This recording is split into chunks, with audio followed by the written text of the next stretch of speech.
Mamay Angel, sige, tanong lang po. Ayan, tanong natin. Jeff. Sa dagat. Ha? Sa dagat. May tanong ako sa iyo po. Kapag tumakbo ka si Isko Moreno na senator, iboboto mo. Punta tayo sa dagat. Punta tayo doon sa... Pero yung mga nagawa niya sa Manila, alam mo naman yan. Oo. Eh, maganda yun. What if tumakbo siyang senator? Yung tip mo ba? Pwede Matuloy na tumaas? yan. Depende sa mga tatakbo pa. Siyempre, ikaw may gauge ka sa tao.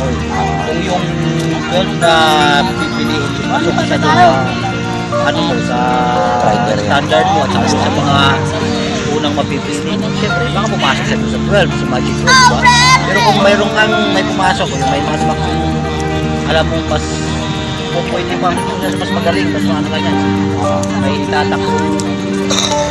Mas mapapakinabangan, mas mapagkakawala kayo sa kanya. Siyempre, yun ang pipiliin mo muna. So sa Magic 12 ka magbabase doon. So 50-50 pa rin sa kanya. Wala pa naman tayong ano eh.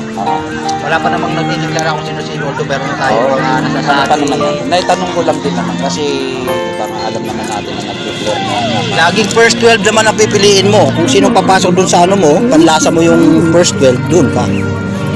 So, eh kagaya ngayon nasa Papunta top tayo 8 sa siya. dagat. sa survey, Papunta tayo sa ano yun eh, sa kanya yun. Kasi yung survey naman, although, diba, nationwide, minsan yung survey nila, yun ang nagbabasihan talaga ng mga outcome, diba? Pero personally, sa'yo, mayroon sarili kang yun, palabas na po tayo, dito na po tayo sa exit ng Lurabay Beach. Exit na po ito, bye-bye po!